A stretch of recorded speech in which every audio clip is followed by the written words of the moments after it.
What is going on, guys? It's Limebolts back with another video, and actually it's not just Limebolts because it's now Strike Limebolts, and I haven't changed it on my thing, and I've had a change of setups and that, and the reason why it's a bit quiet is because it's late at night. It's like 10 p.m. so it's pretty late, but because I'm downstairs now, easier for me to do these. And what I'm doing is it's like just like a tower build for just under £700, and I think it is pretty decent for what it is, and it isn't terrible, but there's bits and bobs that could be better, and if people had the money you could go for other platforms and whatnot. So, kicking this off, this motherboard is an Asus, like, motherboard. AMD supports their FX3 Plus and all of those. I'm a big fan of this motherboard because I own it and it's in my computer now. So I pretty like this compared to what I've used. And so far, what I like about it is the two PCI Express lanes, so it's upgradable, and it's like the AMD CPUs are cheap to change and upgrade, so there's that, and you have the two lanes for SI Crossfire, so it's a pretty decent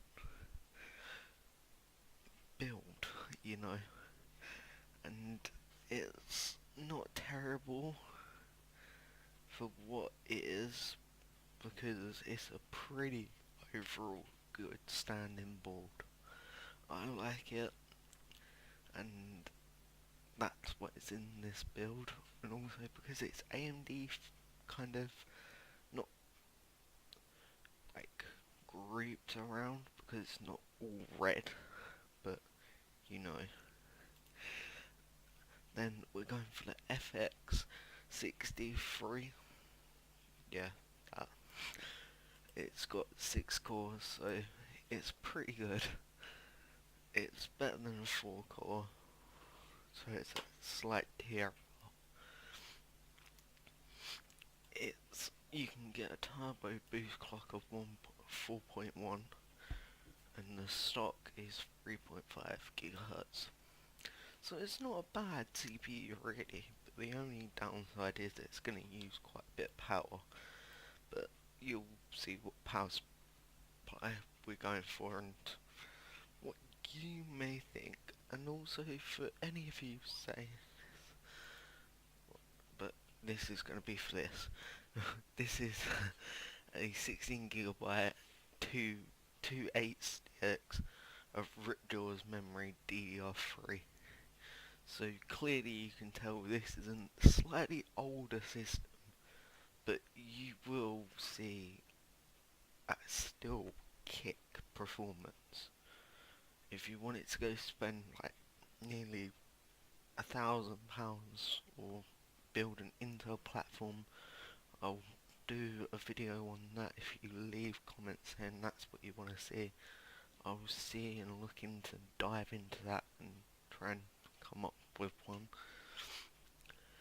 So it looks pretty cool, matches the motherboard, so that's a nice touch.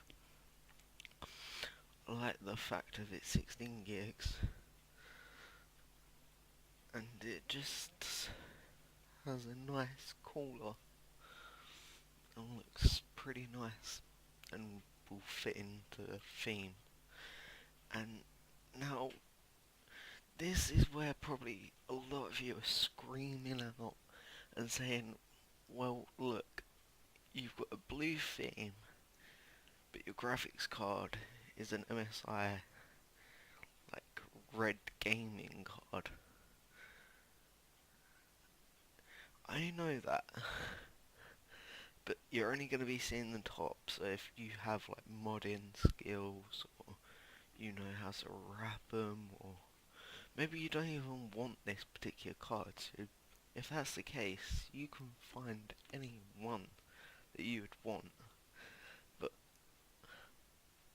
I've seen this card, but the 2 gig version, and it's not a bad card.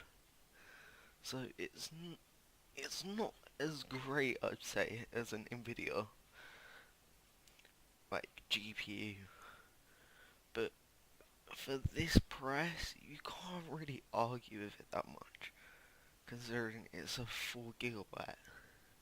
So not that that matters much, but it's a nice card. You could probably do quite a bit because it's not reference. So there's that. You have a few displays: DVI, DVD, HDMI, and DisplayPort. So it's not got a like heck ton, but it's nice and simple. You get a nice back plate on the back of it, so it has a nice feel, you know, and it has pretty big heat pipes, and that you can see here.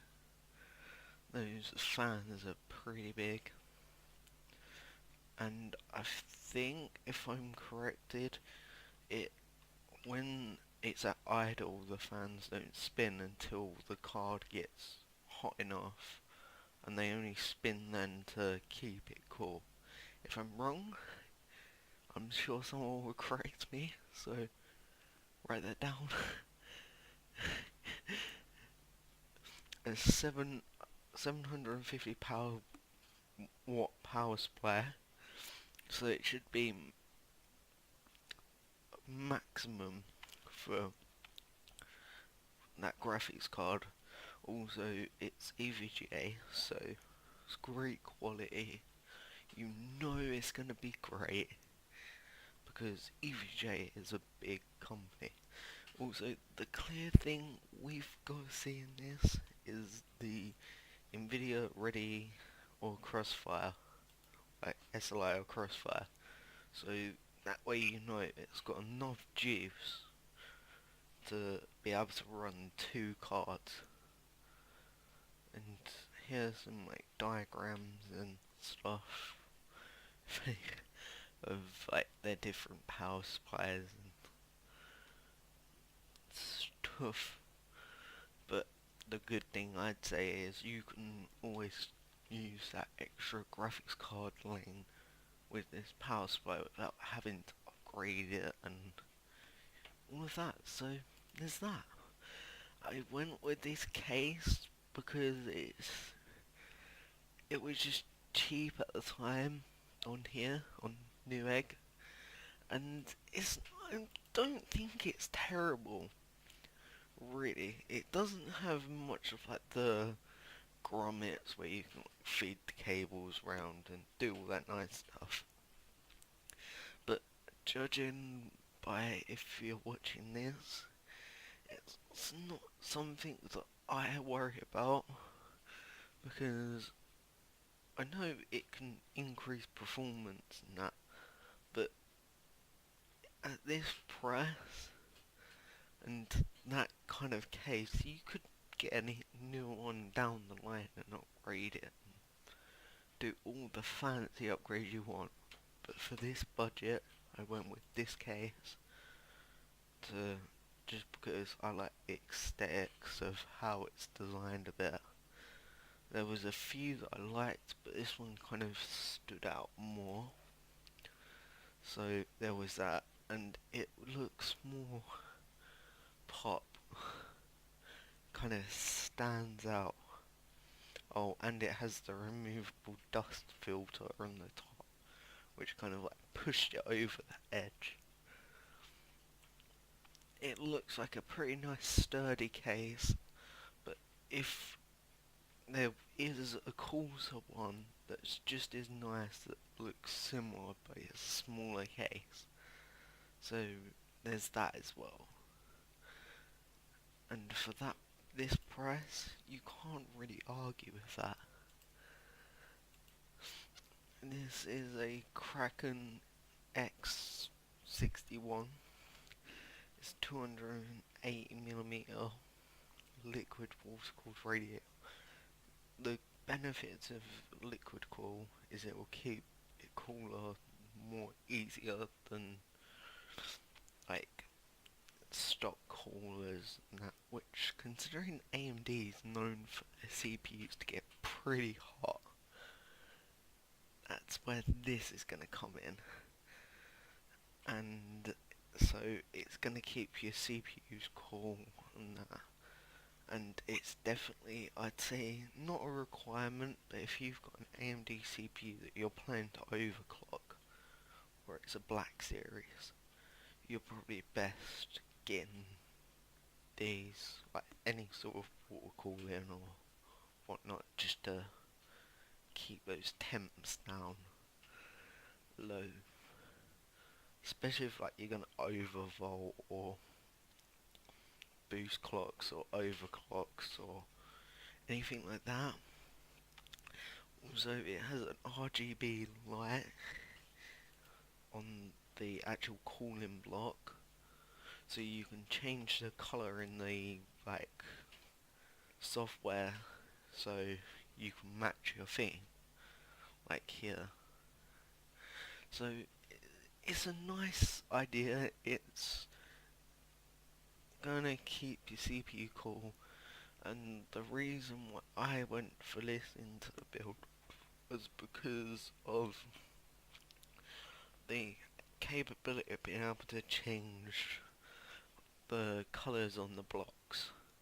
So if you ever upgrade your system or change it or go for a different build, you could always use that like water cooling loop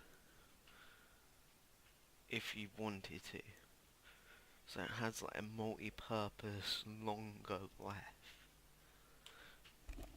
Only if you wanted to. We're going for the 1TB WD Black editions, which is supposedly supposed to be good for like game running and that. So yeah, what I've heard anyway. I, no doubt I'm wrong, I'll get in stick. But anyway, it's a 1TB drive, so or you could get a 1TB blue. There's reds, which are better for NAS and like say if you're keeping like important stuff and you RAID it, like run multiple drives and that. So there's that, but you don't really want too much. So I'd say 1TB should be plenty, really, for these types of builds. You could go with 2, 3, whatever your heart's content, but it will cost more. And the must need, like, I cannot tell you enough. I have this exact hard drive, like SSD, and oh my god, I love the thing. It's made by Samsung, so you know it's that nice quality. It's 250GB, so that's quite a bit. You're most likely to put your operating system like Windows and that on, so it boots up really quickly, and you get those fast like loads. So there's that, and also our motherboard supports these new hard drives, so you get even faster readings rather than using an older generation motherboard for AMD where it runs slow. So there's benefits to this. You could go more if you had the money. I highly recommend the SSD though. So that's why it's in this build, and I chose the Samsung one because I personally have it in my own computer. So that's why it's pushed above. And I would just like to say the build itself came to £690. So £10 under the actual price of what it. So you could use that to get whatever you like. But that was just my own things. And maybe you don't even want that. So these are just rough ideas. But it's been like Bolt. I'll be seeing you back with another video sometime soon.